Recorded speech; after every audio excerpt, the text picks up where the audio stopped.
para você depois.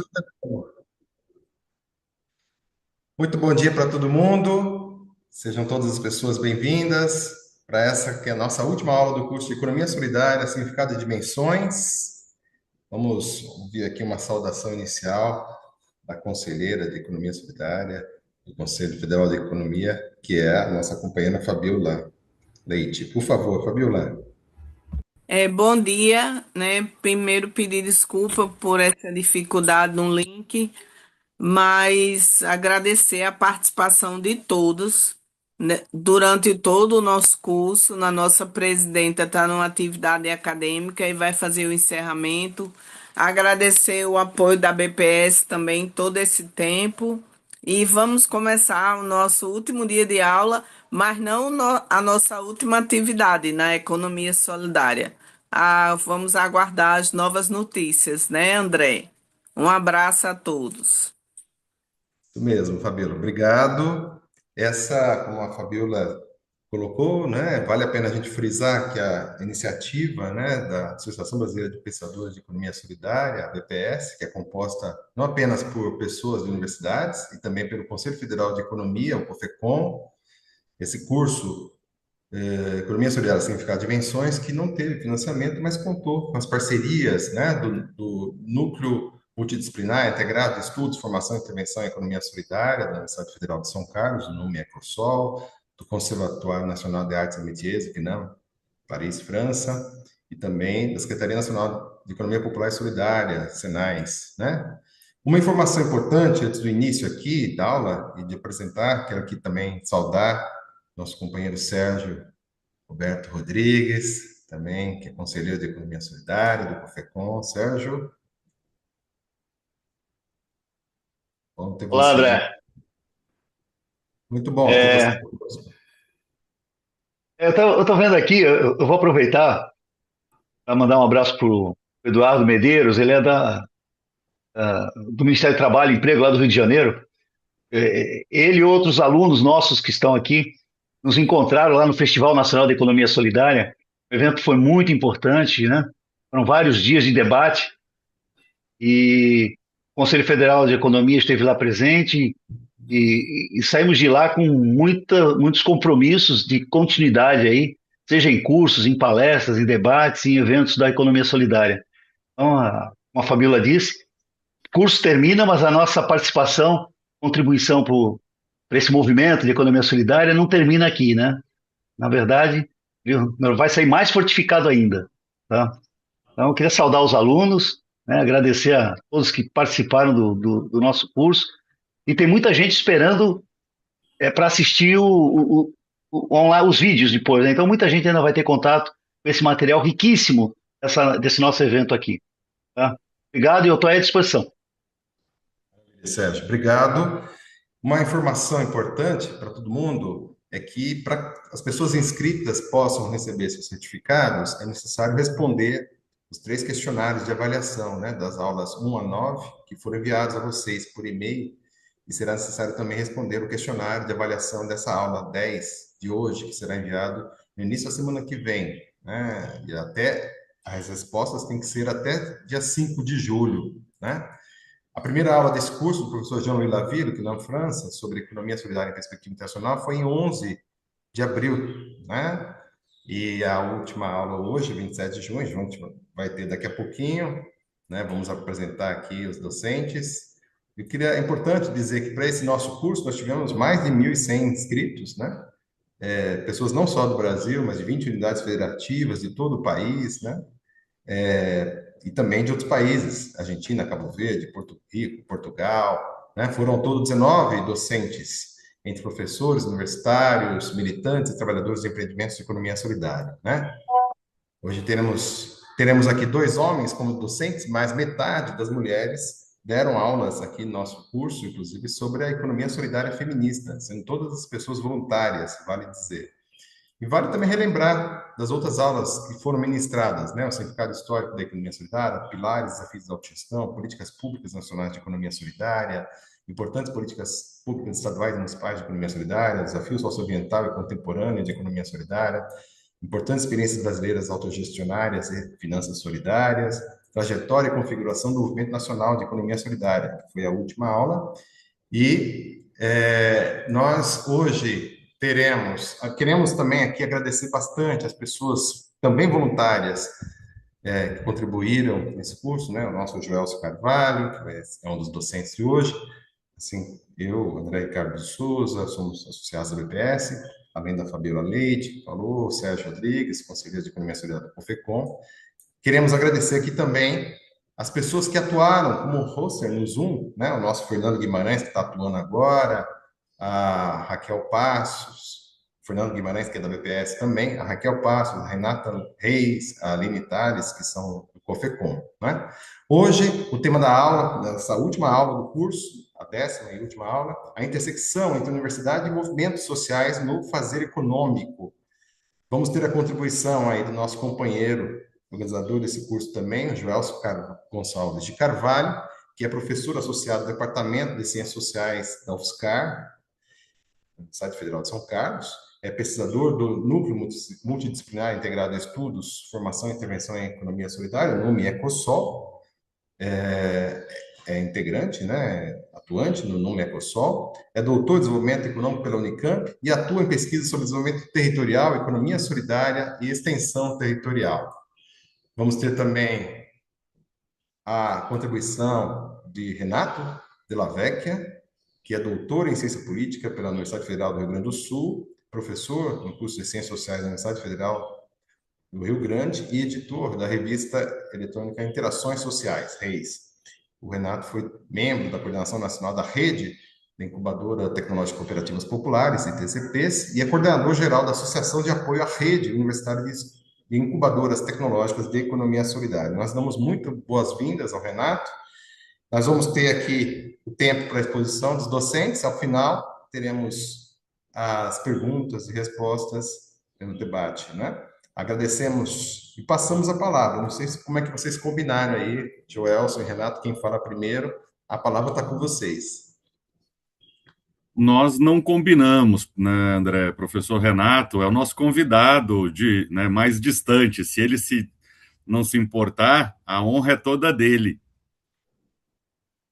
Pode ser, professor Renato? Pode ser. Eu não sei se eu vou conseguir assim, acompanhar o que vocês esperam, né, da minha fala, porque eu estou um pouco assim, chegando nesse momento sem acompanhar o debate anterior. Mas pode ser. Primeiro eu quero fazer um agradecimento ao convite que vocês fizeram e à própria coordenação da rede de incubadoras, porque eu não sou da coordenação da rede. E só para explicar um pouco aqui, a Associação de Apoio à Rede, ela é uma invenção que a rede criou, né, um braço jurídico para que as universidades, por exemplo, pudessem pagar a sua contribuição para a manutenção da rede, para buscar algum recurso, para organizar algum congresso, evento e tal. Ela não tem um papel político de coordenação, né? Ela tem um papel burocrático de coordenação e está subordinada à coordenação da rede. Então, né, eu assumi esse papel, aquele contexto ali veio pandemia, aquelas confusões todas logo depois, só para explicar um pouco né, como é que funciona essa estrutura. Então, primeiro eu quero fazer esse agradecimento, acho muito importante esse debate que está sendo organizado. Eu gostaria depois de ter acesso às aulas anteriores também, para mim poder, né, olhar esse material, que acho que deve ser muito rico. Como eu estou aqui em nome da rede de incubadoras, vou tentar mais ou menos falar um pouco sobre a perspectiva, o que é, como ela surgiu, em que contexto a rede surgiu, né? Talvez para situar, algumas pessoas possam conhecer esse debate, outras talvez nem tanto. Então, assim, a extensão do Brasil, ela sempre foi, é bastante recente. Se nós pegarmos do ponto de vista da história, ela é bastante recente, porque antes do período militar, nós não tínhamos extensão, a não ser coisas muito pontuais, ações muito pontuais, mas não era uma estrutura de universidade. Durante o período militar, o mais próximo disso, mas com um caráter muito ideológico, foi a chamada Operação Rondon, né, que o governo utilizava, deslocava universitários de uma região para outra do país, dentro de uma visão de integração, dentro de uma visão também de formação de profissionais vinculados àquela estrutura militarizada que era o Projeto Rondon. Então, até esse momento, ele não pode dizer que efetivamente haviam projetos ou estruturas de extensão na universidade brasileira. Ela surge, da minha opinião, a partir daquele contexto que a gente vai definir como a chamada década perdida dos anos 80, que ela tem uma crise econômica muito grande, porque é o momento do maior reflexo, né, econômico do processo de endividamento do Brasil durante aquele contexto, período da ditadura militar, mas é também um momento muito rico, porque é um momento de muita mobilização, de lutas sociais, de organização social, né, buscando sair daquele contexto ainda dos resquícios da ditadura e formalmente ainda dentro da ditadura, porque a campanha das diretas 84, né, e a eleição do Sarney ainda se dá de forma indireta pelo colégio eleitoral, e a Constituição que vai surgir, formalizar, digamos assim, o fim da ditadura é 88, então esses anos são anos de luta por conquistas, e na universidade se lutava muito por ampliação de recursos para a política estudantil, principalmente assistência, pela democratização das estruturas da universidade, e se tinha muito esse discurso de uma universidade ao lado dos trabalhadores. De diferentes formas, essa expressão era utilizada, mas a ideia é que a universidade tinha que cumprir o seu papel social, na medida que ela era sustentada economicamente e politicamente pelo conjunto da sociedade, ela tinha que, de alguma forma, devolver isso.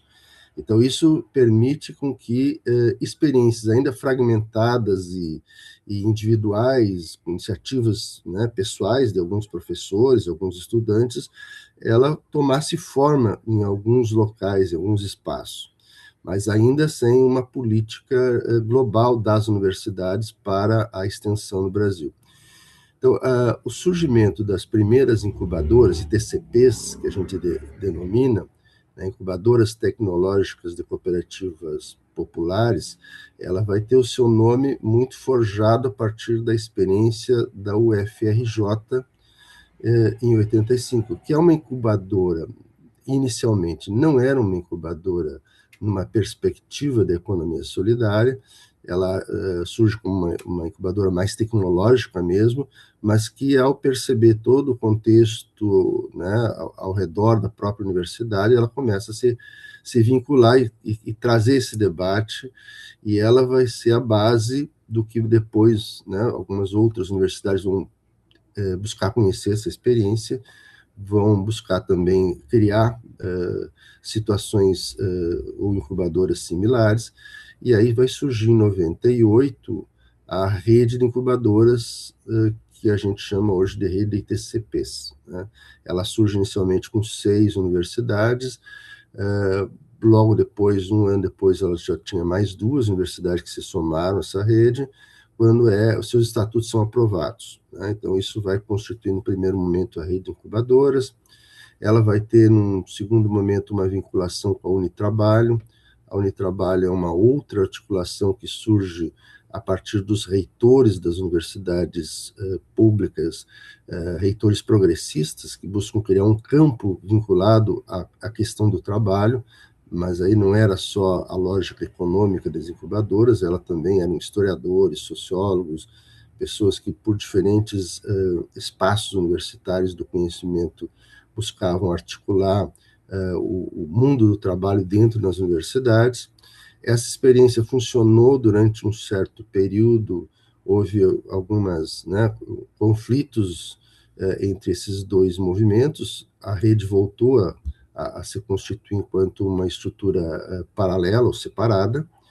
A Unitrabalho tinha uma estrutura muito verticalizada do ponto de vista da sua estrutura que vinha das próprias reitorias, né? Então ela não tinha o mesmo caráter que a rede vai assumir, que é se colocar exatamente na condição de uma rede horizontal, onde não tinha ninguém tinha controle sobre o trabalho de ninguém, ele era um processo, cada um tinha a sua própria forma de atuar e de tempos em tempos fazia suas reuniões, seus congressos para poder fazer trocas de experiências e articular trabalhos em conjunto. Portanto, a Unitrabalho e a rede cumpriram papéis um pouco diferenciados, importantes as duas, dentro daquele momento, que vai dar base, né, e vai, de alguma forma, contribuir na pressão para que fosse estipulada políticas públicas. Aí vai surgir o PRONINC e a SENAS, que é a Secretaria Nacional de Economia Solidária, onde o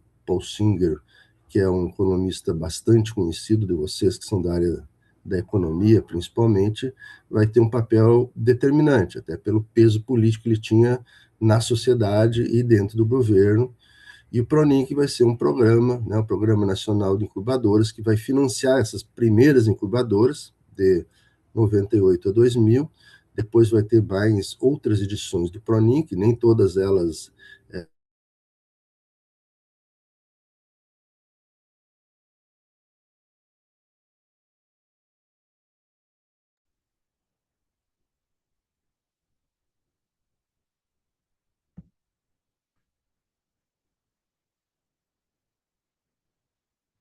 Estamos comprando a conexão aí do professor Renato. Vamos ver se volta.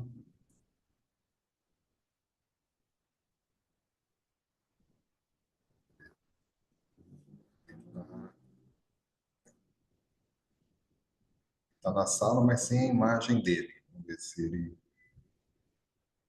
Professor Renato?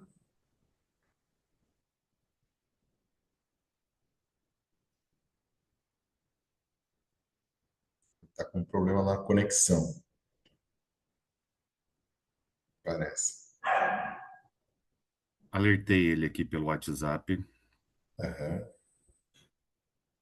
Ele não volta, só dizer que o recado que foi dito foi inserido aí no Zoom também para todos, né? Sobre o certificado, a resposta do questionário de avaliação. E os vídeos também vamos colocar aqui no Zoom também.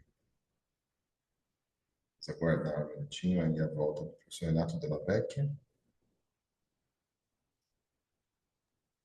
Acabou de dizer que já está voltando. O problema foi que acabou a luz na casa dele e deu essa queda, mas que ele já está providenciando aí, que vai entrar de novo. Então, felizmente não foi a internet em si, um problema, não sei se mais grave ou menos grave.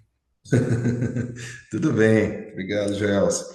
Hoje a gente precisamos ser flexíveis em relação ao tempo, né? Tivemos um atraso no início, a questão do acesso ao Zoom, e agora essa questão da falta de energia lá na casa do professor Renato Della Vecchia, que está voltando.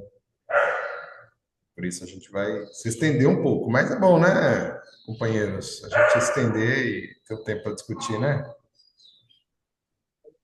Aulas anteriores, a gente estendeu um pouquinho, o pessoal ficou firme aí, viu? O pessoal tá ligado, ninguém saiu não, ficou aí, as aulas têm muito conteúdo e a gente acaba mesmo, o tempo acaba sendo pouco, né? Mas o pessoal ficou, viu? Ninguém reclamou, não. Maravilha. Pessoal interessado e com aulas bastante qualidade. E já estamos com 114 pessoas, então o pessoal conseguiu entrar e está conseguindo entrar. Ótimo, muito bom. Boas-vindas aí quem chegou depois, teve dificuldade para entrar no Zoom. Houve um problema no início, todos nós enfrentamos.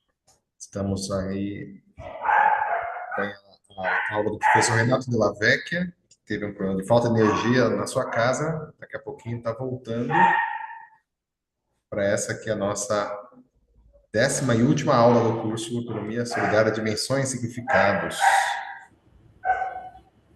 Aula esta e... O professor Renato conseguiu entrar. Ótimo. A palavra é sua de novo, professor Renato. Tá, desculpe, deu um problema aqui, caiu.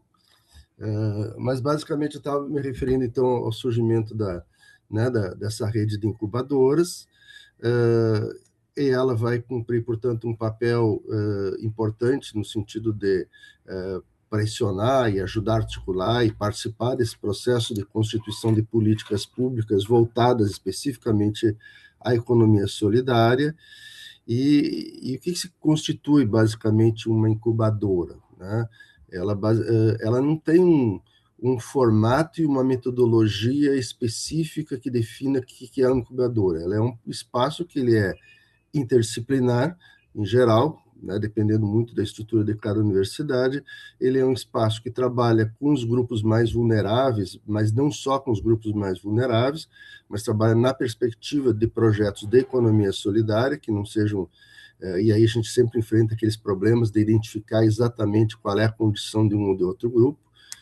A gente sabe que existem muitas tentativas de fraudar a legislação utilizando nomes de cooperativas quando efetivamente elas não conseguem manter essa condição. Então, isso é um critério, né, que as incubadoras sempre utilizaram para poder fazer esses acompanhamentos.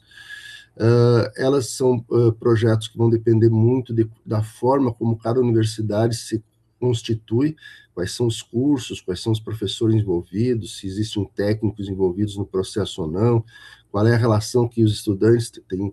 Nós tivemos incubadoras na rede que era composta só de estudantes, né? Toda a coordenação da rede era estudantes que iam nos encontros nacionais nossos, participavam e não tinham professores.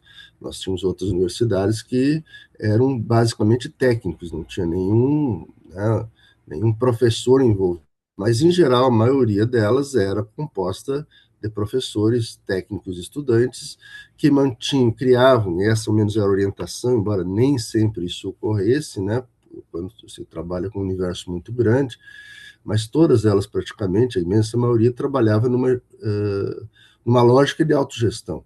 O estudante que estava ali, e o doutor, o professor lá, o pesquisador que estava junto, eles tinham o mesmo peso na hora da definição de como as questões iam ser encaminhadas dentro do incubador. Claro que, do ponto de vista da formalidade, ao ter que conversar lá com uma reitoria, negociar algum projeto, essa tarefa caía aos professores, né?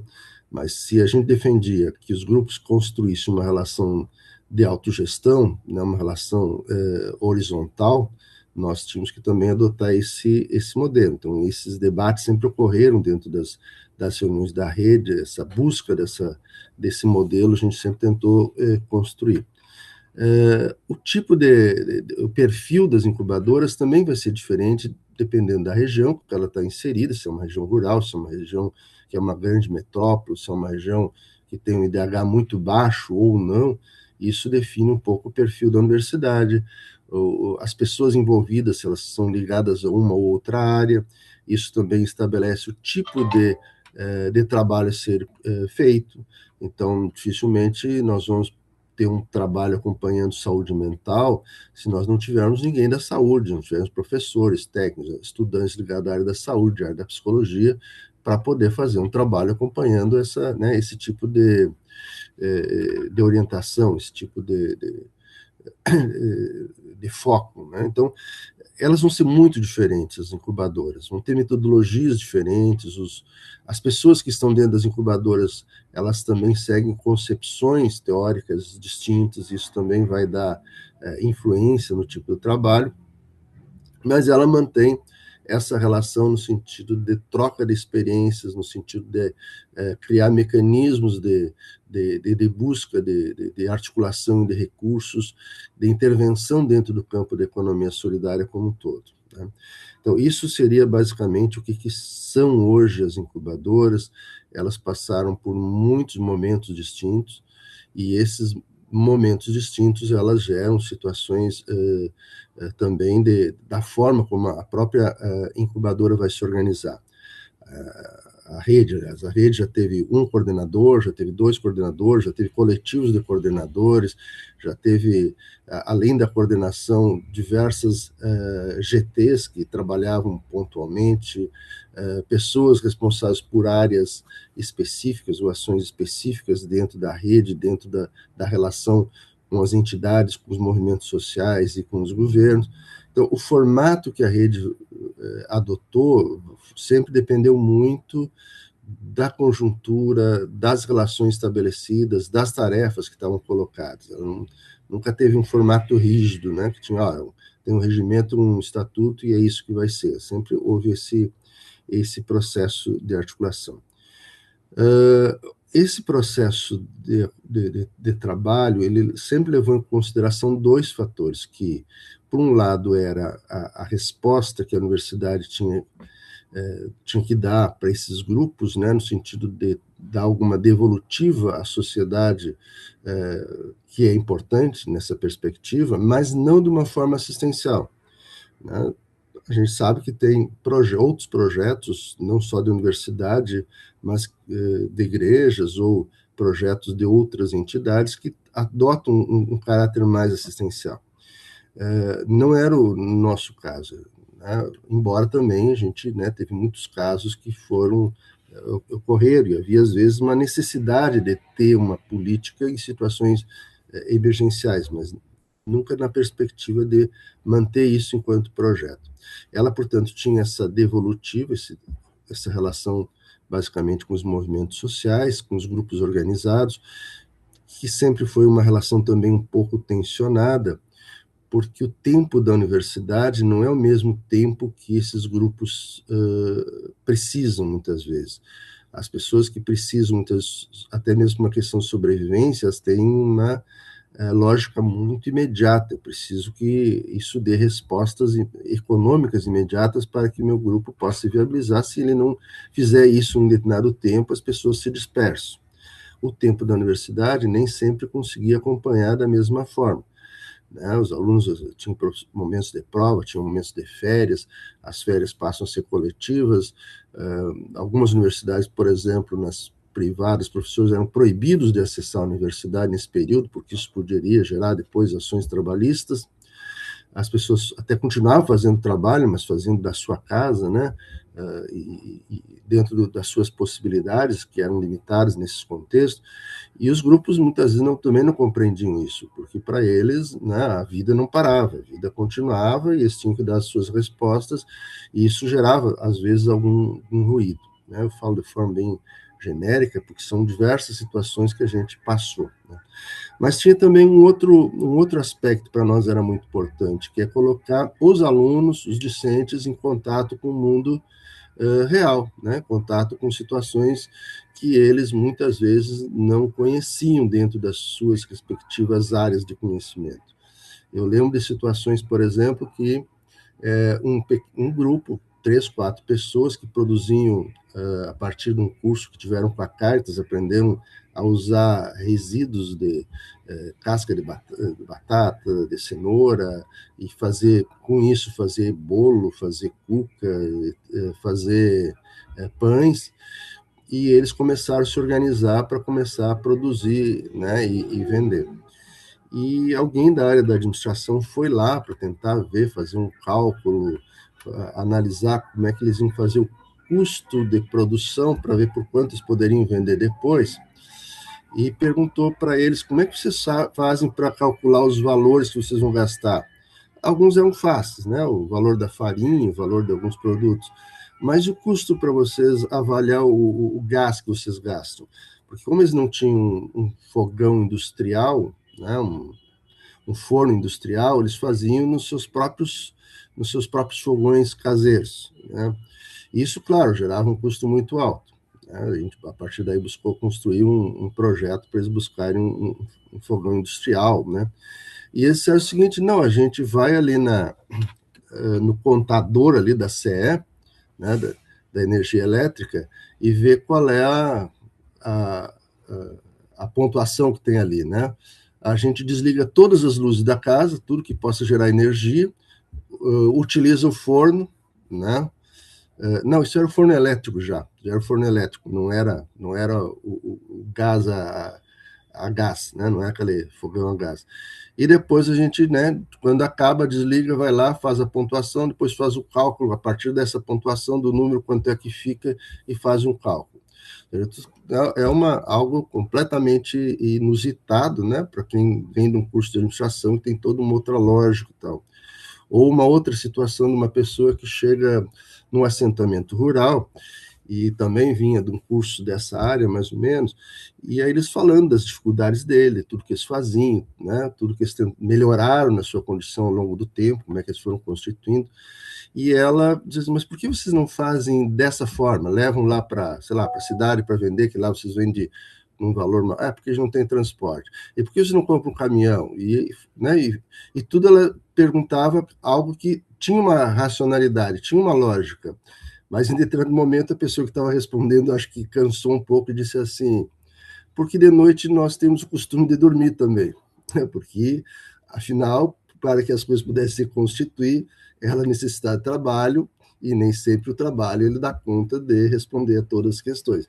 Então, esse processo era um processo muito interessante, porque ele colocava muitas vezes pessoas de mundos bastante distintos, de condição bastante distinta, né, próximos, e eles tinham que começar a compreender um pouco como é que é o mundo real e como é que, né, e qual é o papel que a universidade tem nisso. A universidade, ela, né, deixa de ser aquela visão mais elitizada de que eu, né, a minha preocupação é me formar enquanto um profissional para atender a classe média, mas ela cria esses vínculos também.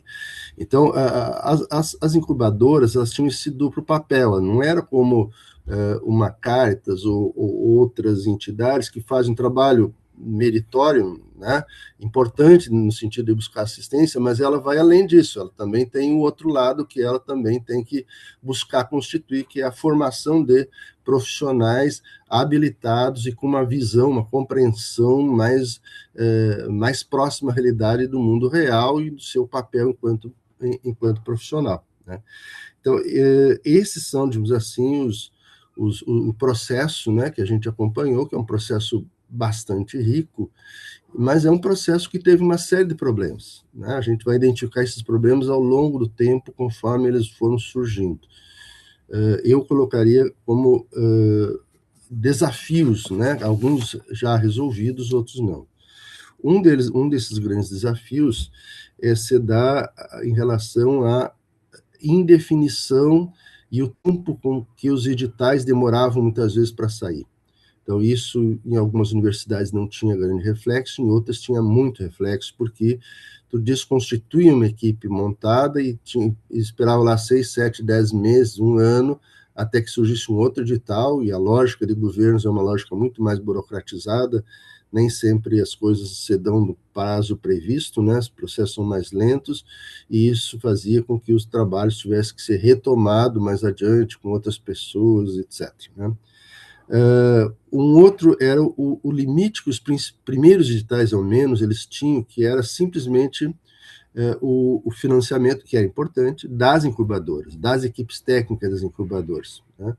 No entanto, muitas vezes os grupos precisavam lá de 5 mil, 10 mil, 20 mil reais para poder começar a funcionar. E isso não era permitido dentro dos editais. Então, não adiantava nós termos uma equipe montada, um grupo disposto a constituir um trabalho, se a gente não conseguisse também os recursos mínimos para, por exemplo, organizar um galpão para que algumas pessoas pudessem fazer reciclagem. Então, nós dependíamos muito também do poder público, muitas vezes dependendo da boa vontade de prefeituras, ou dependendo da capacidade dele disputar editais, que às vezes não, uma coisa não casava com a outra. Tinha uma equipe disposta a organizar um processo, às vezes um processo importante, mas não tinha na ponta um outro tipo de edital vinculado, né, que pudesse dar conta disso. A articulação com a FINEP ajudou muito isso, porque a FINEP ela permitiu, era um processo mais fácil, né, que também pudéssemos, dentro dos projetos, articular recursos mínimos, muitas vezes, que era comprar tecido, que é comprar agulha, comprar máquina de costura, para, né, as pessoas poderem organizar minimamente o início da sua produção. Mas isso demorou um pouco. Claro que a gente continuou sendo como o primo pobre, né, desse processo de financiamento nas universidades. O grosso do dinheiro foi para as incubadoras com uma perspectiva mais empresarial, que é a lógica do empreendedorismo, que ela cumpre um outro papel, né? Não é o mesmo papel, ela também é necessária, de alguma medida, dentro do modelo de sociedade que a gente vive, mas não é a mesma coisa. E isso, muitas vezes, fez com que, principalmente em universidades comunitárias, porque basicamente as comunitárias elas são um ponto intermediário entre o setor privado de educação e o setor público de educação, porque ela tem alguma forma de regulamentação do poder público e, ao mesmo tempo, ela tem alguns compromissos, né? Não existe um lucro privado de acionistas, né, nesse processo.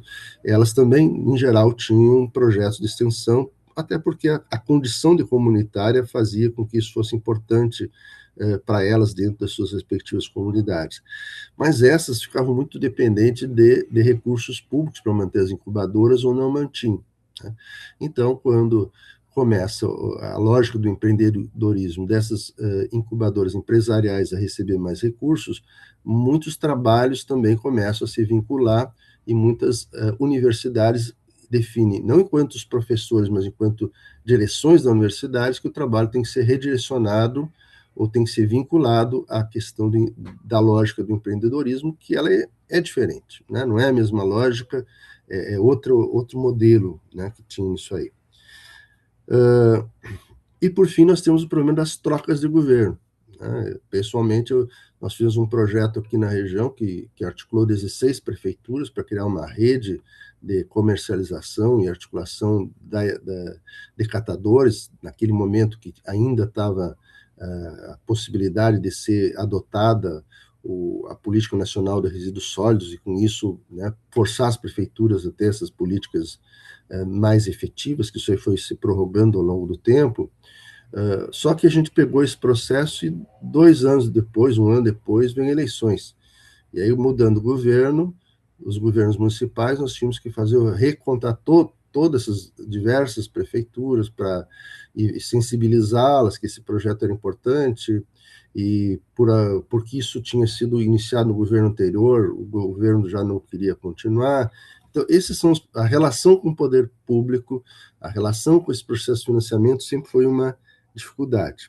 Bom, o governo Bolsonaro e a pandemia, esses 2 fatores de forma conjunta, eles deram uma quebra muito violenta em toda a possibilidade de financiamento de políticas públicas, né, e, ao mesmo tempo, da nossa dificuldade de atuar dentro daquele contexto de grande crise, né, humanitária que o mundo inteiro viveu, e, de certa forma, a gente conseguiu acompanhar, maior ou menor medida, dependendo de cada incubadora, mas numa outra dinâmica, né, que quebrou muito a lógica com que as incubadoras vinham trabalhando antes. Então, isso coloca a necessidade das incubadoras hoje meio que se reinventarem, né, de pensar, embora não tenha sido aberto oficialmente esse processo, há muito dessa questão. Bom, nós temos que agora sentar e avaliar exatamente como é que a gente pode se reorganizar nesse processo. O que tem de novo? Eu não sei qual é o tempo que eu tenho ainda, mas vou tentar em 5, 6 minutos terminar. Pode, se puder terminar aí nesses Sim, tentar então, rapidinho. Vai ter o processo da chamada obrigatoriedade ou da curricularização da extensão, né, que ela é definida em 2014 e dá um prazo aí de 10 anos para as universidades se organizarem para poder que 10% de toda a sua carga horária, de todos os alunos das universidades, passe por processos e projetos ou programas de extensão. Só que as universidades não utilizaram esses 10 anos para se organizar, em geral. Pouquíssimas fizeram isso. A maioria achou que isso não ia pegar. E quando chega um momento que as coisas começam a apertar, falta 1, 2 anos, o ano que vem isso aí já vai ser avaliado, aí as universidades têm que começar a correr para definir o que é que eles vão fazer. E isso gera uma série de problemas, do meu ponto de vista. Em primeiro lugar, ao se tornar obrigatório, e aí tem um debate sobre qual é o caráter da universidade. A universidade ela é, por excelência, progressista. A universidade é um espaço da esquerda, que, né, muitas vezes se vê esse discurso. Eu avalio que não. A universidade é um espaço plural, é um espaço que representa todas as contradições que existem dentro da sociedade. E se tem todas essas contradições, a hegemonia na universidade ela é muito mais uma hegemonia conservadora do que uma hegemonia de esquerda, não digo nem de esquerda, progressista ou republicano, né? Então, nós temos muitos setores da universidade que eles não têm nenhuma preocupação com a questão social, não tem nenhuma preocupação com economia solidária ou qualquer coisa nesse sentido. Você tem preocupação em formar profissionais e servir ao capital, que é onde, né, onde tem dinheiro, onde eles podem ganhar dinheiro em cima disso aí. Quando a gente obriga a que todos os professores e todas as estruturas da universidade se vinculem necessariamente, nós criamos um problema, né, diversos problemas, eu diria. O primeiro problema é que a gente coloca no plano da disputa do que é e qual é a concepção da extensão a todos os professores, inclusive setores conservadores. E para eles, a extensão universitária é a volta do que foi lá nos anos 70, 80, onde que existia aquela extensão universitária mais na área rural, né, os cursos de agronomia, os cursos de veterinária, onde fazia vínculos com empresas internacionais que davam financiamento para projetos de pesquisa nessa área, que era mais da pesquisa que da extensão, mas que tinha algum elemento da extensão, né, e passa a ser visto nessa perspectiva. Então, eu já assisti, participei de reunião onde houve propostas na área do setor coureiro calçadista, aqui na região, da Grande Porto Alegre, né, que fossem apresentados projetos de extensão de universidades para que os alunos pudessem fazer design de sapatos e bolsas desse setor coureiro calçadista, como se ele não pudesse empregar profissionais para fazer isso e tivesse que depender do trabalho das universidades para dar suporte a esse tipo né, que são as grandes empresas que trabalham nessa área. Então, essa lógica de se buscar se vincular ao grande capital, essa lógica mantida, ela está em disputa nesse processo. O segundo problema é, nós temos financiamento para isso, existia o PROEST praticamente acabou, ficou pulverizado em pequenos outros programas. Nós temos professores e técnicos preparados para isso, e sensibilizados para essa questão, para a questão social, para essa perspectiva, não tem.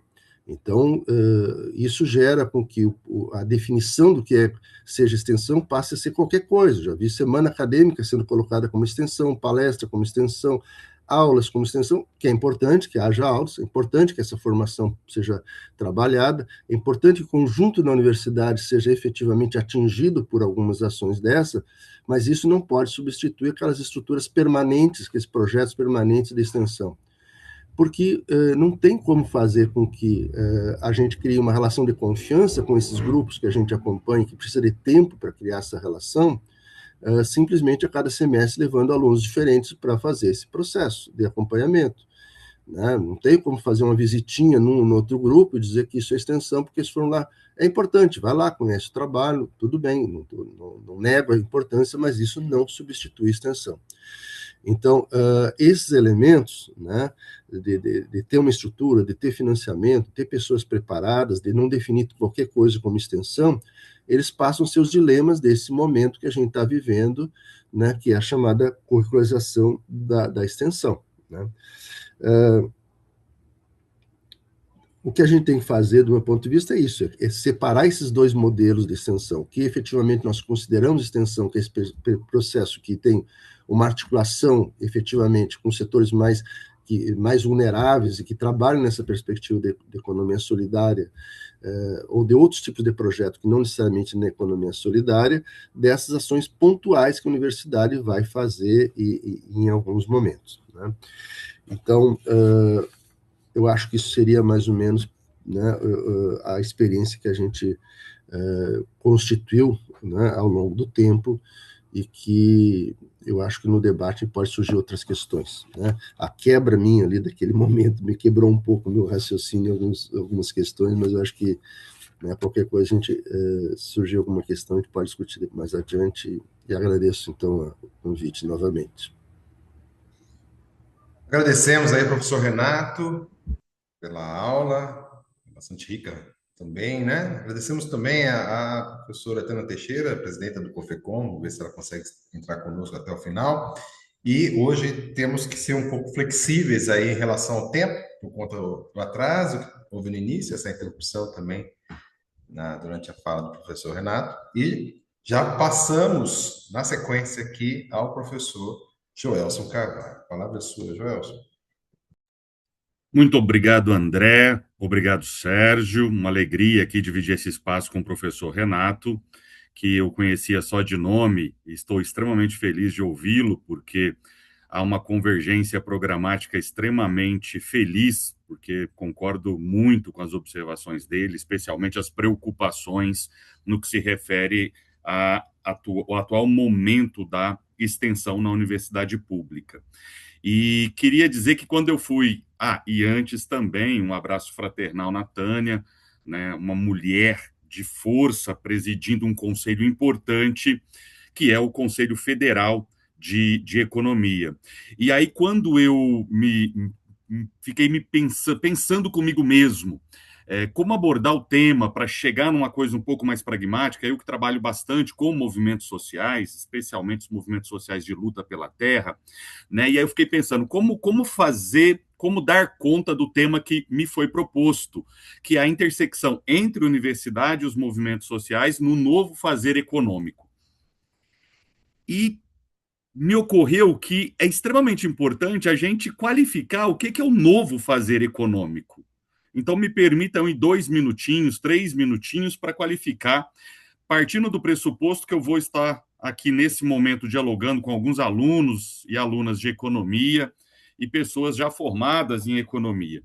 Nós sabemos que a economia nasceu de maneira muito funcional ao capitalismo, na economia moderna, tendo como pai o Adam Smith. Brincadeiras à parte, com um pai desse, qualquer marxista queria ser órfão. Mas, brincadeiras à parte, a partir da lógica liberal, nós aprendemos a dizer o seguinte nas nossas aulas explicativas na formação de preços. Quando muito tomate na feira, o preço do tomate cai. Quando tem muita gente querendo comprar tomate, o preço do tomate sobe. E isso vai, num desajuste de curto prazo, se ajustar no longo prazo. Só que a gente para de pensar o seguinte: por que do desajuste gera o ajuste?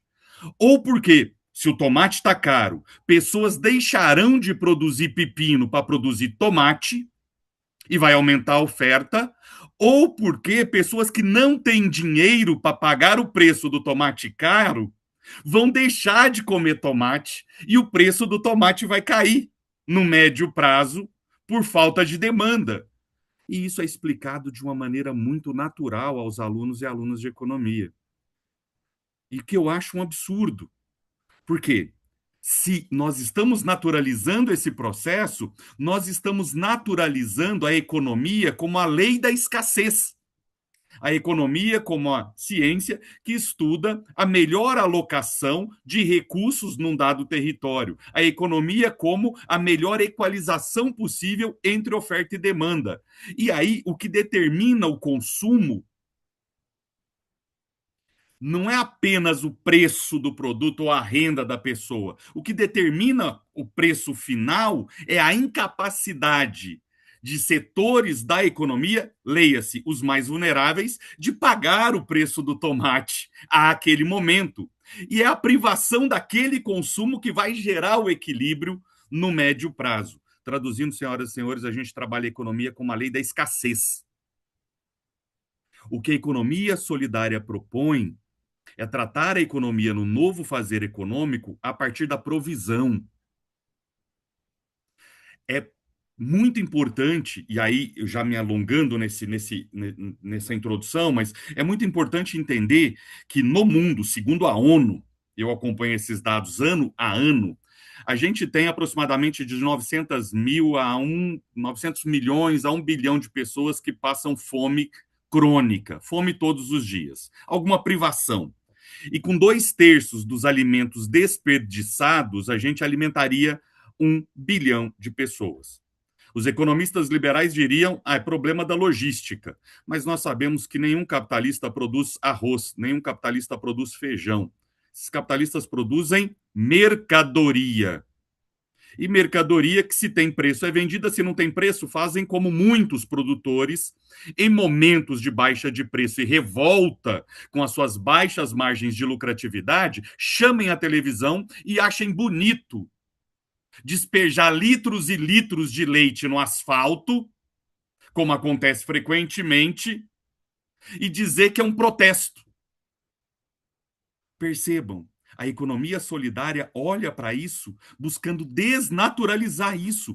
Por quê? Porque entender a economia como a lei da escassez é naturalizar a pobreza à la Malthus. Alguns morrerão, outros sobreviverão. E quando a gente precisa transformar a economia na lei da provisão, produzir aquilo que a sociedade precisa, entender esse sistema produtivo para enfrentar os reais problemas concretos. Por isso que eu sou daqueles adeptos da economia como ciência política. A economia como economia política. Dito isso, eu acho que é nesse espírito que nós, né, professor Renato, professor André e muitos outros professores, assim como eu, dentro da universidade, buscamos esse enfrentamento do novo fazer econômico. Mas aí, fazendo coro com o professor Renato, a universidade é muito heterogênea, né? Então, gostei muito dessa fala dele. Nas minhas aulas, eu gosto de dizer o seguinte: olha, gente, para quem acha que a economia é um oásis, perdão, falei errado, que a universidade é um oásis, tudo maravilhoso, dentro de um deserto, a universidade é linda. Ou a universidade é uma ilha de saber, cercada de desconhecimento por todos os lados, a universidade é uma amostra da sociedade. E aí eu lembro das minhas primeiras aulas de estatística. Fiz economia, né? Então tive que fazer estatística. E o professor foi muito feliz quando disse: o que é uma amostra? Você não precisa tomar uma garrafa de café sem açúcar inteiro para saber que ele está sem açúcar. Precisa de uma amostra. Portanto, a universidade, enquanto uma amostra da sociedade, ali a gente tem gente que defende a economia solidária, gente que defende a economia capitalista, ali a gente tem pessoas mais à esquerda, mais à direita, ali a gente tem bolsonaristas, e é nesse enfrentamento que é importantíssimo que a gente entenda que a economia solidária ela nasce do encontro entre luta social e produção coletiva do conhecimento. E destacar o papel da universidade nesse momento é fundamental. Porque se a gente fizesse uma pergunta trivial, retórica, quem criou a economia solidária? É retórica total. Uns responderiam os socialistas utópicos franceses, ou daquele contexto, nem todos eram franceses, Owen, por exemplo. Outros diriam, não, foi os trabalhadores. Outros diriam, as cooperativas. Outros vão dizer, a partir das suas experiências concretas. Não, foi a igreja, foram as pastorais, os sindicatos. Todas essas respostas estão certas, mas também foi a universidade. Também foi a universidade. Mas que universidade? Essa universidade em disputa. Essa universidade que cada passo para frente é uma vitória num contexto extremamente heterogêneo e de disputa de espaços, especialmente naqueles espaços onde tem as incubadoras, que o professor Renato foi muito feliz, né, em explicar o que são e como funcionam. Naqueles espaços que tem os cursos de economia, ou tem cursos que se voltam à economia solidária, é um espaço para mostrar que a universidade não foi apenas uma observadora da economia solidária, em que pese não terem sido os professores, é importante dizer, que inventou a economia solidária. Quem inventou a economia solidária é a necessidade concreta de trabalhadores e trabalhadoras. Necessidades concretas. E a partir dessas necessidades concretas, quando a gente pega, e aí eu vou me ater ao Brasil, obviamente, muito rapidamente, quando a gente pega os anos 80 e 90, que é um momento de auge do pensar teórico e prático da economia solidária, né? Se não de auge, pelo menos de princípio, a gente tem que destacar, por exemplo, era um contexto de desemprego estrutural, um contexto de fechamento de fábricas, de expansão da terceirização, essa praga que a gente precisa enfrentar politicamente. Era uma retração do Estado, aumento da informalidade. É nesse contexto que a gente, voltando ao que eu disse antes, que a economia solidária aparece ou reaparece para alguns, nenhum problema nisso, como uma necessidade concreta dos trabalhadores. Um enfrentamento ao fazer econômico hegemônico. E por isso, qualquer experiência de economia solidária, exitosa ou não, fortalece o que vocês nos colocaram para falar, que é o novo fazer econômico. Dito tudo isso, se são os trabalhadores, as necessidades concretas a realidade empírica, que não apenas impõe a economia solidária como uma necessidade, mas como uma esperança para o novo fazer econômico, companheiros e companheiras. Uma pergunta também retórica para chegar um pouco aonde eu gostaria. Por que que, então, a economia solidária precisa da universidade? Ela é um em muitos que contribuem, ela é uma em muitos que contribuem, mas se os trabalhadores sabem trabalhar, se eles estão no protagonismo desses processos, por que a universidade? E aí eu acho que é uma provocaçãozinha bem curta, que é o seguinte: não está gravando, então eu não vou falar o nome do Sebrae nem do Sistema S aqui para não gerar problemas, né? Não vou falar Senai, não vou falar SESI, não vou falar. O setor privado conta com uma assessoria de primeira linha. Por quê? Porque não basta ter dinheiro. Não é da genialidade do capitalista que ele tem lucro. É de um conjunto de fatores, dentre eles a superexploração da força de trabalho. Mas eu vou ficar mais raso. Os capitalistas conseguem consultorias. Os capitalistas, pública, que eu entendo que o Sistema S não é público, mas é dinheiro público, ou privado, das melhores, né? Vem setores assim, grandes empresas trazem consultores de diversos países, né?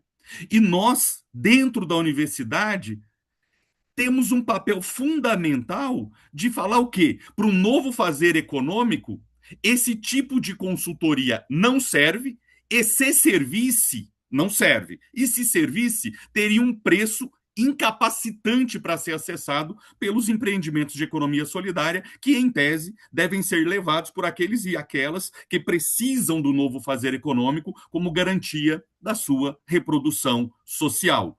Então, não é falta de vontade nem falta de capacidade dos empreendimentos de economia solidária quando eles fracassam.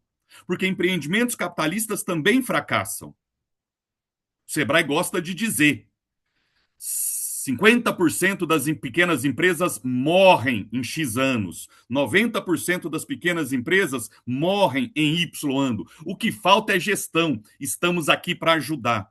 A universidade precisa gritar cada vez mais alto. Não é falta de capacidade, porque o sucesso de um empreendimento de economia solidária depende de diversos fatores. Num ambiente de disputa com um fazer econômico hegemônico, a universidade passa a ser central. Para quê? Central para avançar nessa perenidade da economia solidária como contra-hegemônica, não gosto muito da palavra alternativa, mas contra-hegemônica ou antissistêmica. E é esse encontro entre a economia solidária e a universidade que ajuda a gente a pensar uma relação de mão dupla entre esses dois momentos. Quando eu digo movimentos sociais, né, eu poderia estar me referindo, por exemplo, né, pegar alguns movimentos sociais, por exemplo, que acho que são conhecidos de todos e todas. O MST, o Movimento Nacional de Catadores, as pastorais, as articulações sindicais enquanto movimento, o Fórum Brasileiro de Economia Solidária, né? Então, pensar movimentos, mas eu estou pensando esses movimentos na sua construção imbricada com a economia solidária. Então, quando eu falo um empreendimento de economia solidária como um movimento, André, Sérgio, entendam que eu estou falando o seguinte: não é o MST simplesmente, é a cooperativa de um movimento que traz a economia solidária para dentro. Quando eu falo dos catadores, não são apenas os empreendimentos de catadores, é que no seu fazer cotidiano contribuem para o movimento de economia solidária para não trabalhar com um único movimento, né? Eu, particularmente, trabalho, como eu disse para vocês, muito com movimentos sociais de luta pela terra, mas para não ficar num exemplo único, pensar, então, essa relação entre movimentos e universidade. E a partir da minha experiência própria, e de tudo que a gente já leu, os movimentos sociais cobram da universidade.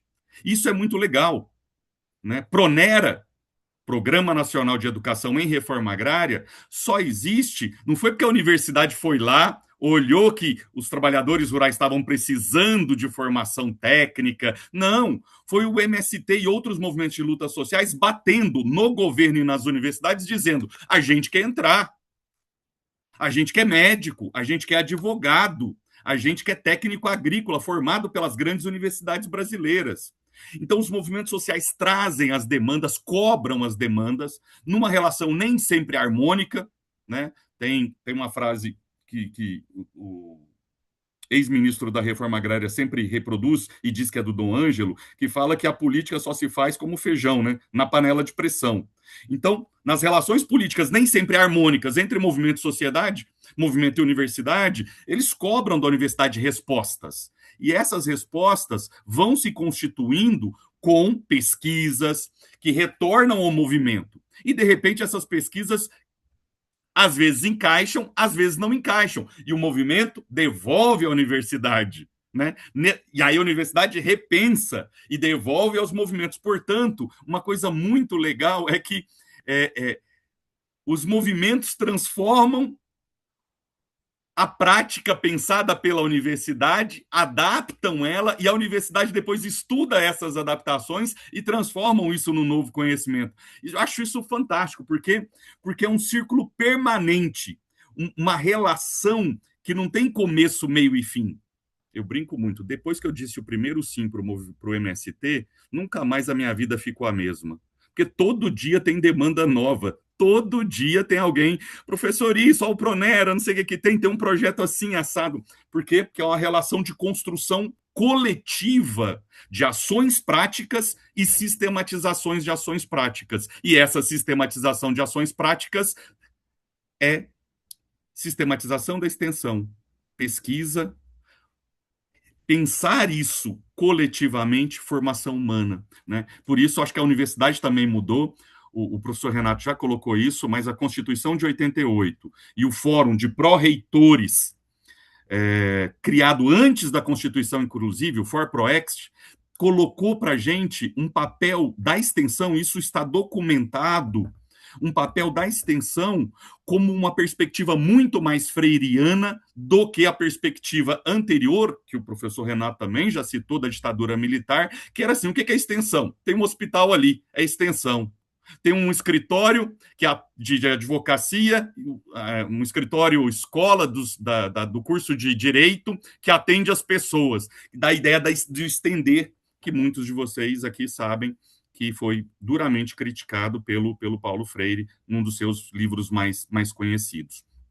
Então, os movimentos sociais, André, pelo que a gente percebe, eles transformam a agenda científica da universidade. E isso é muito rico.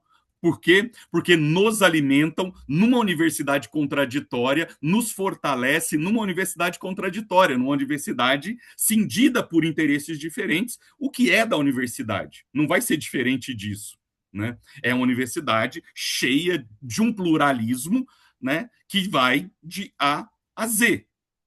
Brincadeiras à parte, né? Então, eu fico aqui a imaginar o que eu destacaria.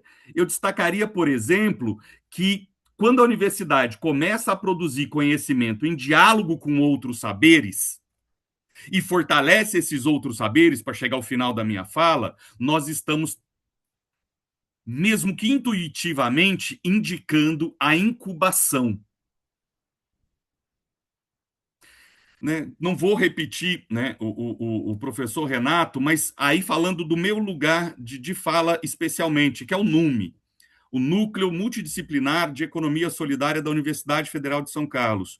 É um em muitos que compõem a rede que o professor Renato aqui representa. É um em muitas incubadoras dentro de universidades que, a partir do final dos anos 90, começou, em muitos, né, que começou a se preocupar com essa temática da incubação. Convido a todos e todas a entrarem no site do NUME, e entrarem no site de outras incubadoras. Nosso site não está muito atualizado, mas lá tem algo que eu queria fechar minha fala com isso, que é a gente, de tanto levar, trazer, repensar, apresentar, levar porrada dos movimentos sociais, trazer, repensar, a gente sistematizou um método de incubação. que não vai funcionar para todo mundo, mas é uma inspiração nossa para que pessoas de outras universidades ou outras organizações busquem ver o que faz sentido e o que não faz sentido. Portanto, não é uma receita de bolo. Mas para nós tem funcionado muito esse método de incubação. Por quê? Porque incubar não é ensinar cooperativismo, incubar não é ajudar a empresa a fazer CNPJ, a ter um registro, e muito menos fazer plano de negócio. Em que pese, num processo de incubação, a gente poder gerar um ou outro desses produtos. Mas não é esse o fim, né? Então, quando a gente pensar em incubação, eu imagino sempre o seguinte: a incubação não é uma sequência burocrática e depois, olha, você, empreendimento, está apto a seguir. Incubação é um ciclo permanente de aprendizagem e que eu gosto de dizer, realmente para fechar, para não me alongar muito, que tem 4 pilares básicos, seguindo o que eu disse para vocês, que é o nosso método de incubação lá no Nume Ecosol. O primeiro é a organização coletiva. Acho que a organização coletiva, ela é fundamental, né? É um princípio sine qua non, um princípio sem o qual é impossível pensar um empreendimento de economia solidária. Sim, de maneira didática, é decidir junto, resolver conflito junto e construir, sabe, estabelecer regra, construir confiança. Por quê?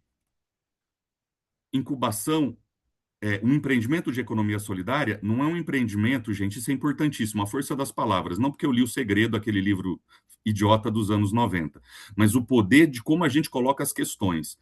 Um empreendimento de economia solidária não pode ser entendido como aqui todo mundo é patrão, aqui todo mundo manda. Isso é uma tragédia para os princípios da economia solidária. Um empreendimento de economia solidária, aqui todo mundo decide, todo mundo participa das decisões.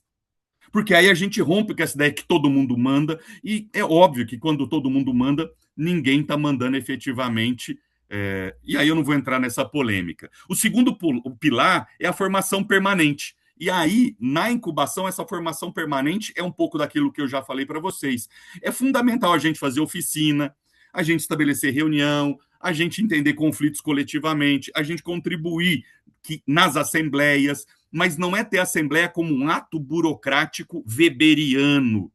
Não, a assembleia é espaço de aprendizagem, é um espaço pedagógico. E a gente precisa, nesse processo, fazer isso. Olha, tiramos resoluções importantes, mas o que aprendemos quando a gente tirou essas resoluções importantes na assembleia? E por fim, o terceiro pilar, penúltimo pilar, é a autogestão, que dialoga muito com o primeiro, né, que é a organização coletiva. E aí reforça exatamente que a autogestão não pode se transformar na ideia aonde todo mundo manda. A autogestão é o momento no qual planejamento, finanças, produção, comunicação, divisão de trabalho devem ser entendidos, decididos e coletivamente ratificados. Eu gosto muito da autogestão como uma ideia fossa.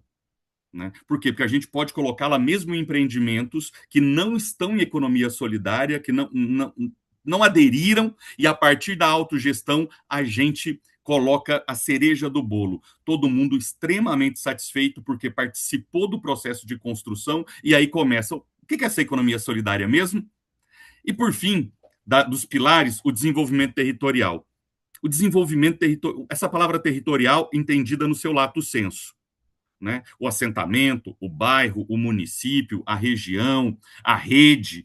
Por quê? Porque o objetivo não é criar uma cooperativa isolada. O objetivo é que essa cooperativa isolada, criada, estabeleça sementes que, quando a gente olhe, né, em perspectiva histórica, veja o exemplo das iniciativas do Banco Palmas. Não é o banco mais.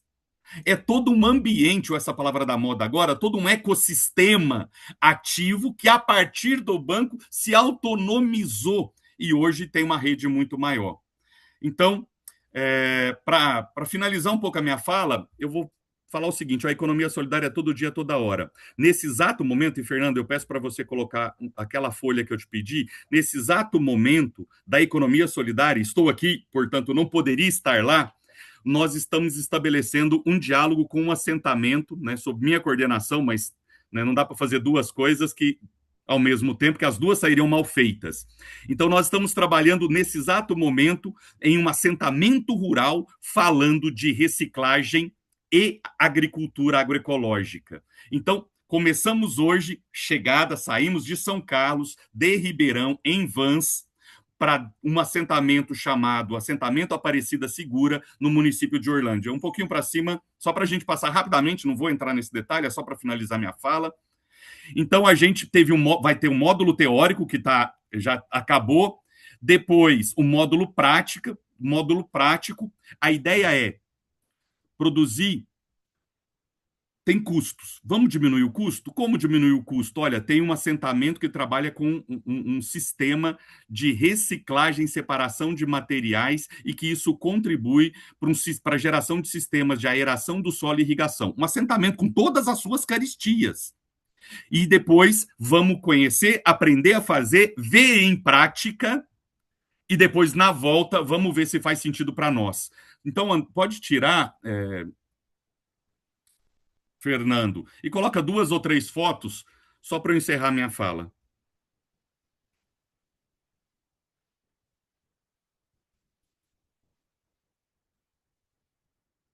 Fernando.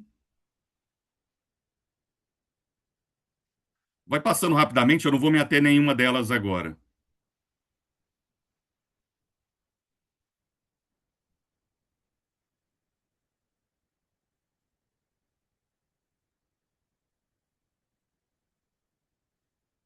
Pode fechar.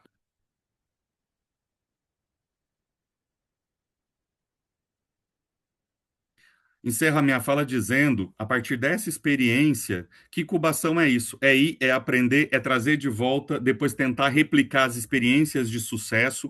E esse ato de fazer oficinas é um dos momentos, entre muitos outros momentos, em que a universidade pode contribuir. Como é que essa ação está sendo feita?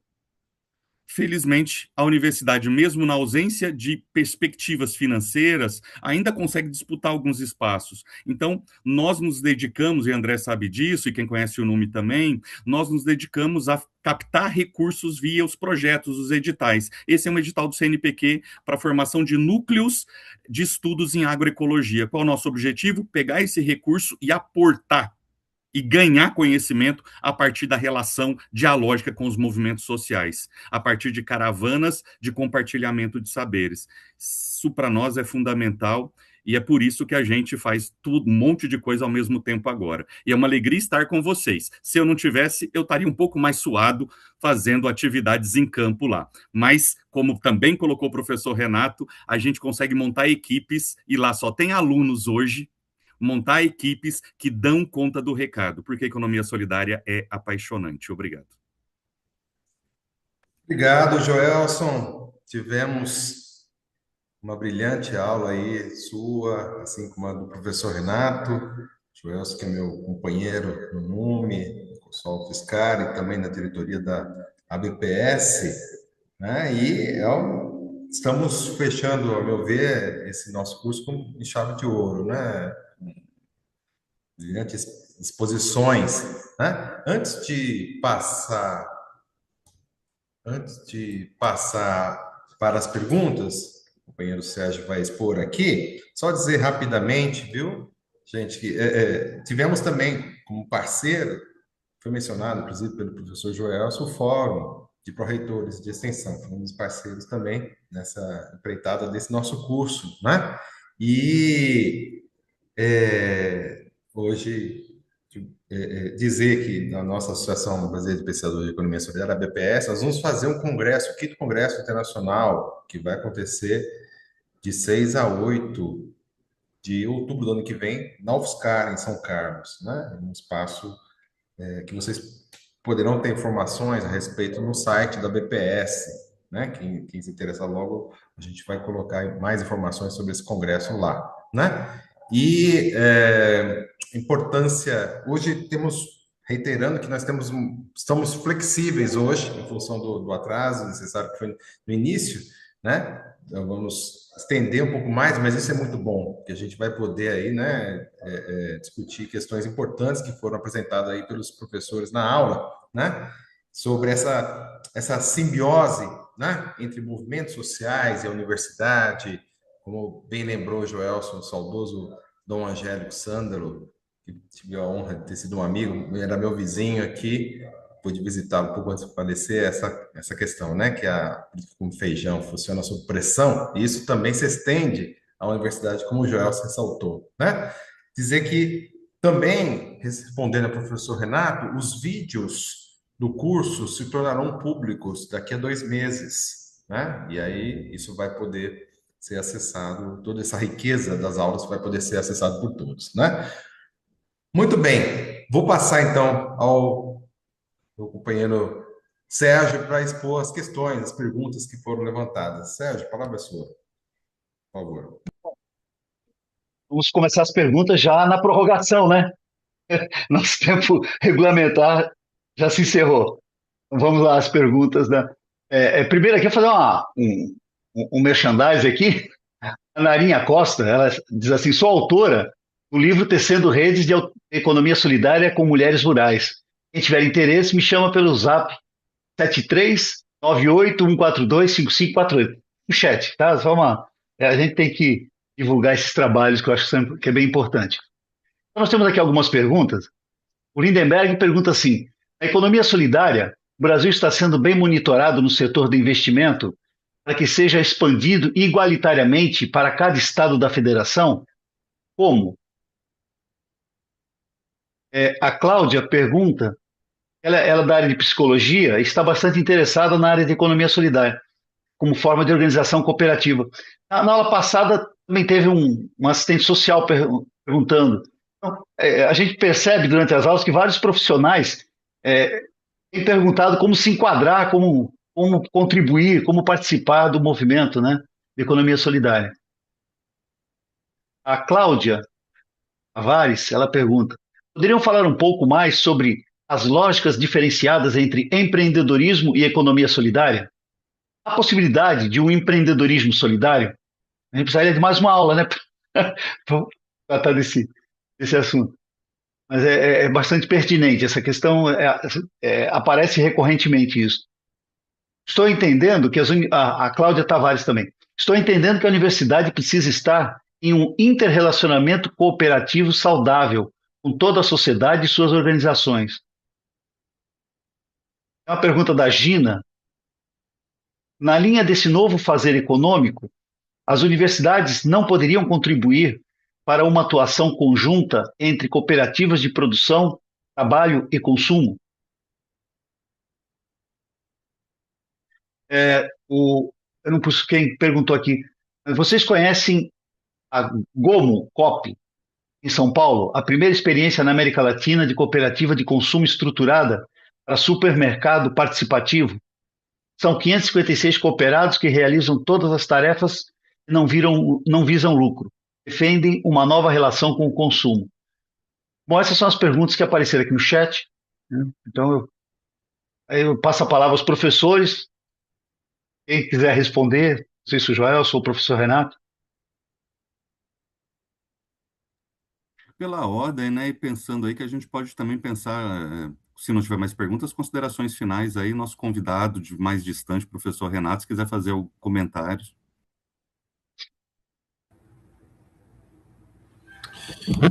Pode ser. Primeiro, quero parabenizar o Joelson pela linda fala, não só bem didática, mas que tem um conteúdo fundamental. Eu concordo plenamente. Acho que, às vezes, a gente entra numa armadilha na economia solidária, eu falo assim de forma generalizada, de querer só atender as questões econômicas, que são fundamentais, as pessoas precisam sobreviver, né? Mas se nós não vincularmos isso com a questão política, o nosso trabalho ele fica eternamente dependente e esses grupos nunca se emancipam, nunca têm uma autonomia. Eu já vi muitas situações dentro da universidade de gerar em reuniões uma certa angústia, que a gente não está dando conta de problemas dentro da universidade, problemas de assistência estudantil, problemas outros. Bom, mas nós não vamos resolver o problema do modelo de uma sociedade capitalista fazendo um trabalho eficiente ou não, e o mesmo acontece com a economia solidária, mas nós podemos contribuir na organização, na criação de consciência, numa visão. E entendendo que visão política não é a visão de dizer que esse governo tem um bom programa, ou esse governo não tem programa de políticas públicas, mas compreender a lógica do poder, das relações de poder na sociedade, como funciona. Então, eu acho que dá um caráter mais relevante para o aspecto político, do ponto de vista da organização dos grupos. Eu acho que é a maior contribuição, né, que pode ser dada nesse trabalho da incubação. Em primeiro lugar, isso aí. E em relação a essa questão do empreendedorismo e economia solidária, aí nós temos que ver se a gente vai trabalhar o termo apenas pelo seu significado literal, né, o empreendedor, aquela pessoa que tem iniciativa de fazer, de buscar alternativas, de pensar, planejar o seu próprio negócio, etc., etc. E aí nós teríamos o chamado empreendedorismo social, mas nós podemos analisar a palavra pelo significado ideológico e prático que ela cumpre dentro da estrutura social. Hoje, a lógica do empreendedorismo é a lógica individual, é a lógica da pessoa se dar bem na vida, explorar outras pessoas através do trabalho, porque é através do trabalho que se produz riqueza na sociedade. Então, o bom empreendedor que virou empresário, que ele conseguiu ter diversos funcionários trabalhando para ele foi muitas vezes dado como sendo um mérito, mas muitas vezes está dentro desses esquemas aí de corrupções passivas, diferentes formas de corrupções que as pessoas conseguem, se viabilizar economicamente, criar esses bons negócios, que a gente começa a ver muita coisa por aí em cima disso aí. E eu acho que o conjunto da esquerda entrou nessa armadilha. Você vai ver aí muitos governos da esquerda, você coloca no campo da esquerda, que tem Secretaria de Empreendedorismo, e não tem nada de economia solidária, nem sabe a diferença entre o que é economia solidária e empreendedorismo. Acho que resolveu o problema das pessoas numa lógica que é uma lógica competitiva, que o capitalismo resolve por uma questão de eficiência técnica. Então, se no passado a gente tinha, e os mais da minha geração vão lembrar disso, o chamado aqueles concursos que o setor empresarial fazia do operário padrão, quando a lógica do trabalho assalariado e da disciplina do trabalho assalariado era importante, que ele ganhava um prêmio porque ele ficou 30 anos trabalhando sem nunca faltar emprego, morreu o filho, no outro dia ele estava trabalhando, ele nunca fez uma greve, se alguém tentou fazer uma greve, ele denunciou quem é que está tentando organizar a greve, e esse aí é condecorado, como o grande nome do empreendedorismo, do trabalho assalariado. Na medida que começa a surgir o processo de plataformização, na medida em que o trabalho assalariado, a forma como está dando, ele leva a um processo de exclusão estrutural em função de novas tecnologias que surgem, começa a apostar nessa lógica, que é um pouco parecido com a da igreja, quem tem fé se salva, quem tem fé dá certo na vida, é quem tem capacidade, faz por si mesmo, então se dá bem na vida e consegue se dar bem. É uma lógica completamente diferente da lógica da economia solidária, que eu acho que o Joelson trabalhou bem isso aí. Então, acho que a gente tem que entender que dentro de uma sociedade capitalista que a gente está, dá apoio, dá suporte a pequenos empreendedores, eu acho que é uma necessidade, que o Estado também tem que ter isso aí, para não deixar simplesmente a deriva, mas isso não é economia solidária, isso não é a perspectiva que a gente trabalha, porque isso ele individualiza o processo, ele não...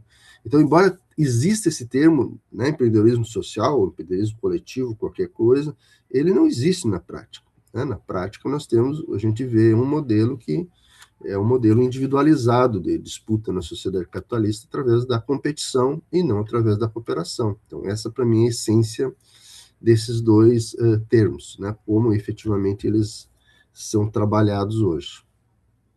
E é isso, acho que agradecer, esse espaço, acho que foi muito interessante. Não sei se vai ter alguma outra questão, e novamente, dizer que eu gostei muito das posições do Joelson também. Nós agradecemos. Professor Renato, fala, pode falar. Não, só agradecendo, passo para ti, Sérgio. Obrigado, professor. Renato, vamos passar agora para o Joelson, para fazer as respostas dele. E lembrando que nós temos a nossa presidenta Tânia para falar também, para fazer o encerramento. Vamos, Joelson.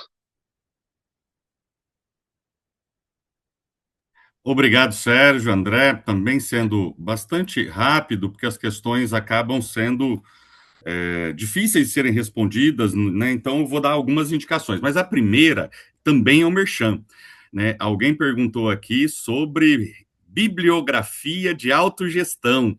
Então, eu coloquei um link aqui, o último, para fazer, obviamente, aí, um merchan do excelente trabalho do professor Paul Singer com o professor André Ricardo, e é um livro organizado por eles, que está no site do Instituto Paul Singer, então vale muito a pena. E aí, a partir desse livro, as referências que esses autores usam, né, e os convidados, também são o melhor direcionamento para usar a referência bibliográfica como trilha, uma verdadeira trilha, não essa inventada recentemente aí, né, na Secretaria de Educação do Estado de São Paulo. Mas, falando do empreendedorismo, para dialogar um pouco com a pergunta da Cláudia. E eu fico assim, vou ficar muito repetitivo, né? Porque o professor Renato já apontou. Empreendedorismo não pode ser lido apenas mais como uma palavra que tem um signo determinado. Ela já não tem mais um signo determinado, não é mais como se falar Fusca e tá um signo pacificado. Você falar empreendedorismo é a mesma coisa que você falar família de bem no Brasil hoje. O que é família de bem? O que eu entendo de família de bem é totalmente diferente do que, né, os criminosos de lesa pátria estão falando nesse momento. Empreendedorismo é a mesma coisa. Então, dependendo, Cláudia, da pessoa que está falando em empreendedorismo social, nossa, ela está falando e está colocando os princípios da economia solidária e talvez, se a gente pudesse falar assim, por que não chamemos de economia solidária o que você está chamando de empreendedorismo social? Mas, a bem da verdade, em total acordo com o que o professor acabou de dizer, o empreendedorismo tem uma formulação a partir da ação própria do indivíduo. E aí, infelizmente, o melhor exemplo disso, caricato, e que deve ser evitado, mas que as pessoas estão caindo nessa armadilha, é o Pablo Marçal, que para nós aqui do estado de São Paulo, né, acabou sendo muito conhecido, mas eu acho que nacionalmente foi um pouco conhecido, né? É um ser bizarro e que tentou ser governador do estado de São Paulo e que se vende como um empreendedor. Mas aí alguém poderia dizer, mas existe o empreendedorismo coletivo, o empreendedorismo social. E aí, senhoras e senhores, eu vou convidá-las a ver a diferença de um empreendimento de economia solidária com Gerando Falcões, entre outras ONGs por aí, que se colocam como empreendedorismo social, empreendedorismo coletivo, né? Eu acho que a diferença está no resultado final. Estamos querendo reduzir a pobreza, amenizar as condições de vida, dentro de uma ótica do capital, ou estamos querendo reduzir a pobreza, as diferenças e gerar autonomia numa nova perspectiva? Se vocês estão entendendo empreendedorismo, qualquer que seja, numa perspectiva coletiva de enfrentamento das desigualdades, mas gerando autonomia para um novo fazer econômico, esse empreendedorismo é economia solidária. Então é melhor chamar de economia solidária. E aí a gente para de tentar disputar a palavra empreendedorismo.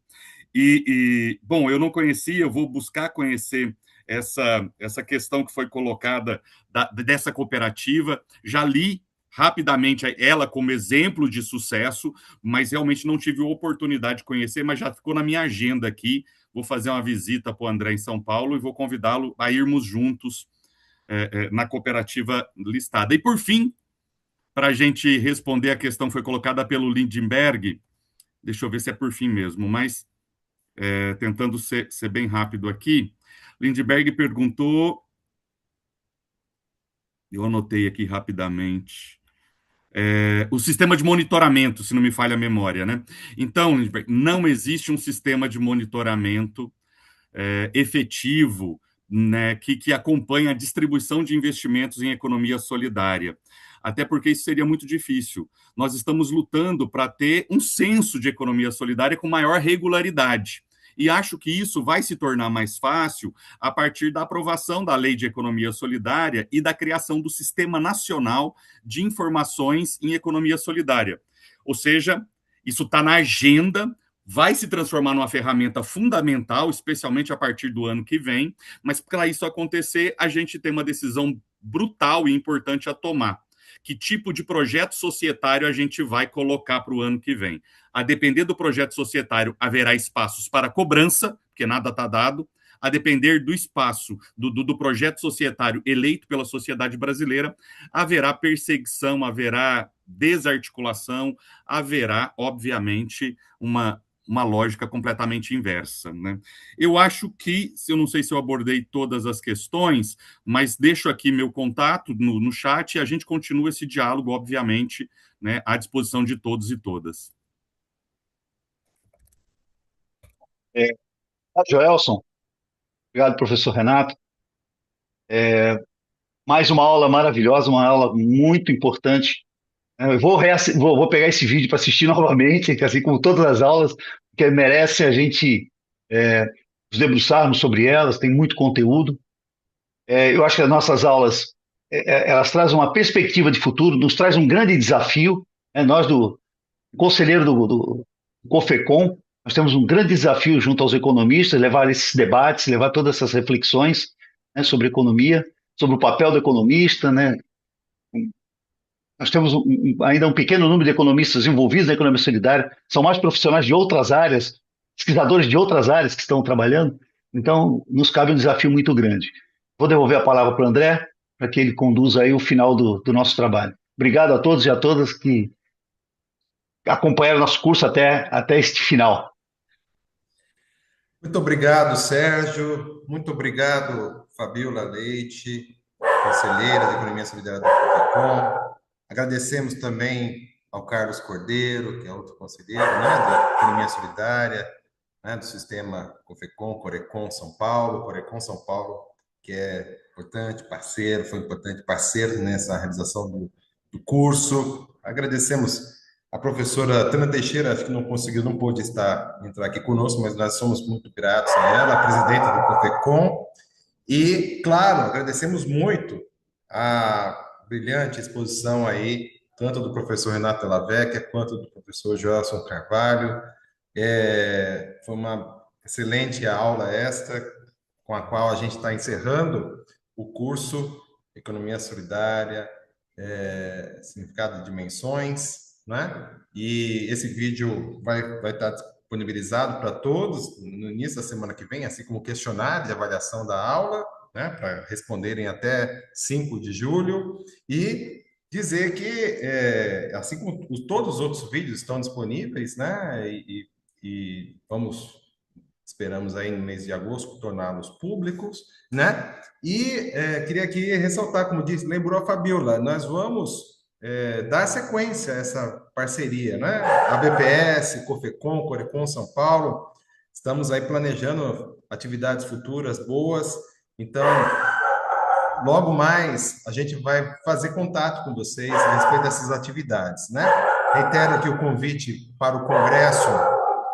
O cachorrinho está animado aqui do meu lado, está participando também da aula. Reitero o convite para quem quiser participar do nosso congresso de pesquisadores de economia solidária, o quinto congresso, o COMPES, que vai acontecer em São Carlos entre 6 e 8 de outubro. No site do BPS vocês vão ter informações, tá certo? E é isso, vamos em frente nesse processo André, de construção. Diga, Joelson. Só eu não sei, você disse que a Tânia não está presente. Será que a Tânia não está presente? Parece que sim, só que sem o nome Tânia, só com o iPhone. Será? É isso, Tânia? Sim, Ah, que aqui no bom, que chat. bom. Desculpe, ótimo saber que a Tânia está aqui. Vamos ouvir então a professora Tânia Teixeira, presidente do COFECOM, grande parceira, grande companheira aí nesse processo todo. Que bom saber que a Tânia está aqui. Por favor, Tânia, professora Tânia Teixeira.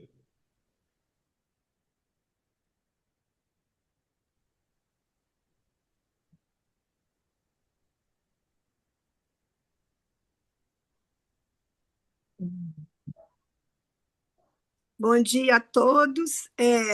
Infelizmente, a minha câmera e o fone estava desativado, então não podia me expressar, tá? Por isso que eu não consegui entrar, tá bom? Primeiramente, né, queria falar da nossa alegria, né, da nossa satisfação de ver uma iniciativa como essa ter esse êxito, né, não só no ponto de vista da participação, mas da qualidade do trabalho, da inserção, do compromisso de todos os que deram curso e dos que participaram, né? Essa iniciativa aí contou, sim, com a participação, né, do professor André, do Joelce, e todos aqueles que estão trabalhando com a questão da economia solidária, e principalmente também da nossa comissão, né, André? Da Comissão de Economia Solidária e Responsabilidade Social, que hoje é coordenada pela economista Fabíola e pelo economista Sérgio, né, Roberto, aí como conselheiros. Eu gostaria de dizer, assim, da importância de mantermos esse compromisso, sabe, André? Que essa formação se perdure e ela avance, né, mostrando a força da economia solidária, não somente como um meio de produção, um modo, né, que essa que é a discussão que está colocada, né, mas que reforce a relação de cooperação e compromisso com a construção de uma sociedade justa, igualitária e que defenda o bem viver, não só para uns, mas para todos, né, que eu acho que essa que é o grande mote, né, posto aí pelo nosso querido e inesquecível Paul Singer. Nesse sentido, gostaria de relembrar, né, André, que nessa cooperação, ainda nesse ano, nós pretendemos fazer um seminário chamando os professores parceiros franceses, né, que têm dado muita força aí também para o reforço teórico e constitutivo dessa proposta de economia solidária em âmbito internacional, né? Então, nesse sentido, eu acho que essa parceria e comprometida, a despeito, né, Joel, do que será feito no futuro, porque tudo pode acontecer, inclusive suprimir a política pública, nós vamos continuar trabalhando, né, para que esse mundo caiba a todos e não só alguns, né? Esse é o nosso compromisso, esse é o nosso trabalho, e agradeço a todos que participaram desse que estão aí escrevendo no chat, né, que venham participar ativamente, né, de todos os trabalhos que foram desenvolvidos por esse grupo, né, comprometido aí com uma transição econômica, que todos tenham lugar, seja no espaço da produção, da distribuição, e seja também no espaço do exercício da cidadania, porque eu acho que isso é fundamental, né? Então, eu desejo a todos um ótimo sábado, né? Um ótimo final de semana, e continuamos aí na nossa luta por uma sociedade justa e igualitária, que ninguém fique fora da relação solidária e da rede que a gente está construindo. Bom dia para vocês e obrigada a todos. Muito obrigado, Tânia. Que bom você ter podido participar conosco aqui, viu? Estarmos juntos nessa caminhada, né? Em prol do bem viver, socialismo democrático e sociedade fraterna, né? Tudo de bom para todo mundo, gente. Um ótimo fim de semana e nos vemos em breve, né? Abraço. Muito obrigado.